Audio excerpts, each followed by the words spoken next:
Belum lama ini, Subdit 4 Tipiter Ditreskrim Polda Banten kembali menemukan adanya praktek penyuntikan tabung gas non-subsidi menggunakan isi tabung gas 3 kg yang bersubsidi. Sebuah aktivitas yang merugikan masyarakat karena dapat mengganggu ketersediaan gas tabung 3 kg di pasaran. Tidak hanya itu, tindakan ini juga merampas subsidi pemerintah bagi masyarakat miskin.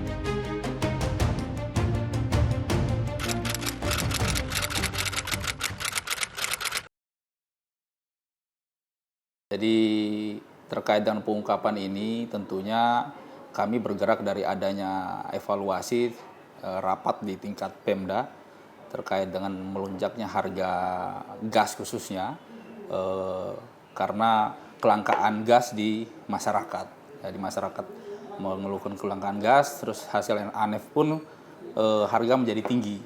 Berawal dari situ kemudian kami atas perintah Bapak Kapolda melalui Bapak Direskrimsus untuk melakukan penyelidikan terkait dengan bahan pangan maupun bahan pokok, termasuk salah satunya adalah gas LPG. Setelah itu tim turun, kita melakukan penyelidikan, terus ada informasi dari masyarakat bahwa di daerah Cilegon, khususnya di Kecamatan Jombang, itu ada aktivitas yang mencurigakan karena di situ bukan pengecer, bukan juga penjual gas LPG, tapi kok sering ada aktivitas keluar masuk kendaraan membawa gas, sehingga tim turun ke sana. Benar kita dapati memang ada aktivitas pemindahan atau pengalihan, maupun kalau di sini orang bilangnya penyuntikan ya, penyuntikan gas dari gas LPG 3 kg yang subsidi dipindahkan atau dialihkan ke gas 12 kg maupun 50 kg yang non subsidi. Nah, jadi dari aktivitas ini mereka kurang lebih sudah hampir 8 bulan melakukan aktivitas ini. Hasil pemeriksaan kami didapati di sana, kami tanyakan bagaimana sih mekanisme mereka membuat itu gitu loh. Jadi mereka mendapatkan gas ini dengan mereka membeli. Jadi supaya menghindari kecurigaan dari pangkalan maupun pengecer yang mereka beli, jadi mereka ngacak di wilayah seputaran Cilegon itu. Ada yang dibeli di daerah Kiramat Watu, bahkan ada yang sampai ke wilayah Serang, di Cipocok dan sebagainya. Mereka beli 3-4 tabung, mereka bawa pulang, dikumpulkan. Setelah dikumpulkan, nanti mereka beli itu, kalau harga belinya mereka tuh per tabung 22.000 per tabung 3 kilogramnya itu.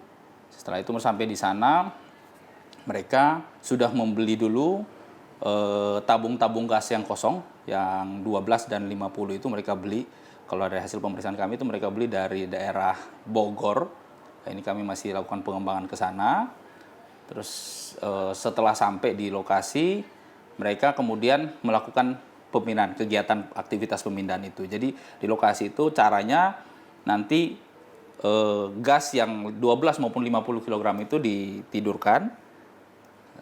Terus nanti yang gas 3 kg itu dia diletakkan di atas itu, dibalik, terus disambungkan dengan selang dan regulator yang sudah dimodifikasi. Terus untuk menjaga suhu itu supaya tetap dingin sehingga pengalirannya tetap lancar, di atas tabung itu, tabung-tabung baik 12 maupun 50 itu diletakkan balok es supaya mendinginkan, supaya suhu itu tetap terjaga dan aliran gas itu tetap bisa masuk ke tabung 12 maupun 50 kg tersebut. Nah, setelah selesai barang ini, informasinya mereka jual ke arah Bogor. Jual ke beberapa perusahaan-perusahaan, dan ini masih kita dalami seperti itu, Mas.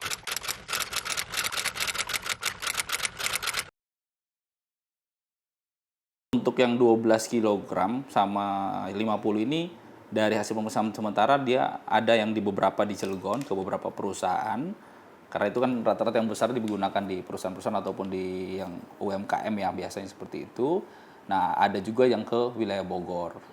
Nah, sedangkan tadi yang saya sampaikan untuk tabung yang mereka dapat itu, mereka memang beli dari daerah Bekasi, maaf tadi Bekasi bukan ini. Jadi untuk asal tabung yang kosong itu mereka beli dari Bekasi, mereka sampai sini setelah di suling disuntik, mereka jual kembali. Ada yang di seputaran Cilegon dan ada sebagian yang di wilayah Bogor. Ya, ini tim masih lakukan pemeriksaan, masih lakukan pendalaman untuk pengembangan. Nanti kita lihat hasil pemeriksaan terakhir seperti apa, Mas.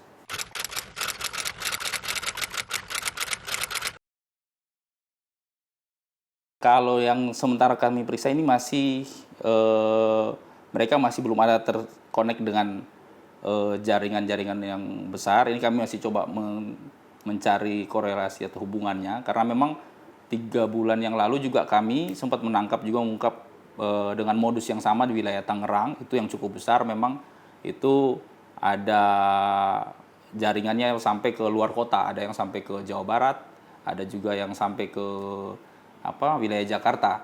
Jadi kami masih mencari apakah ada hubungan dan ini. Jadi sementara pemeriksaan kami masih lingkup mereka di wilayah Cilegon.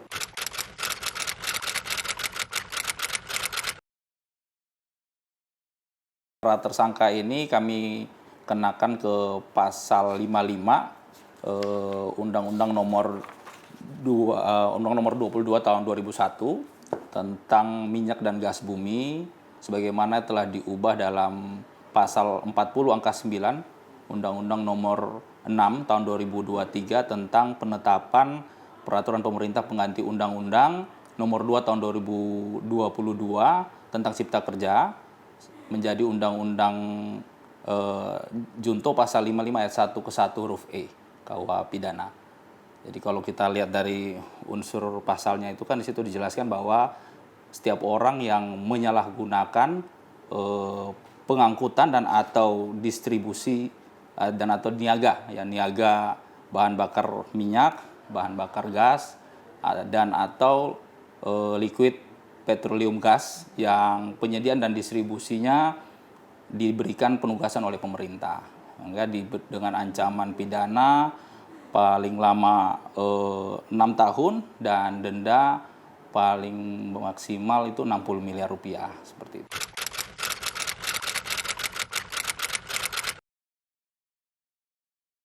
Kami dari jajaran Ditreskrimsus Polda Banten, sebagaimana komitmen Bapak Kapolri yang juga dijabarkan oleh Bapak Kapolda melalui perintah-perintah kepada Pak Dirkrimsus, bahwa tentunya komitmen kami dari Polda Banten khususnya Ditreskrimsus, bagaimana kita membuat situasi Kamtibmas di wilayah Polda Banten ini bisa berjalan dengan baik, tentunya juga bisa menjaga kestabilan harga bahan pokok maupun termasuk subsidi-subsidi pemerintah harus bisa berjalan tepat sasaran.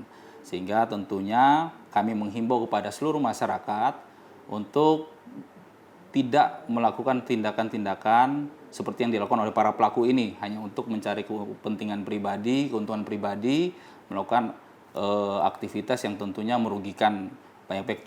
Untung saja ini belum sampai menyebabkan korban, karena kan tentunya kegiatan pemindahan ini sangat riskan. Kalau di wilayah tersebut bisa terpercik api dan itu bisa menimbulkan ledakan besar yang tentunya akan menyebabkan banyak korban jiwa maupun korban material. Nah, tentunya ini kita tidak harapkan, dan tentunya apabila nanti kami temukan ada aktivitas-aktivitas ilegal yang seperti ini, komitmen kami pasti kita akan lakukan tindakan tegas. Dan kami juga berterima kasih tentunya pada masyarakat khususnya di wilayah Cilegon yang telah memberikan informasi kepada kami, tentunya bahwa kami juga tidak akan mungkin bisa berjalan sendiri kalau tidak ada informasi, bantuan sekecil apapun itu dari masyarakat pasti akan kita terima dan akan kita tindak lanjut.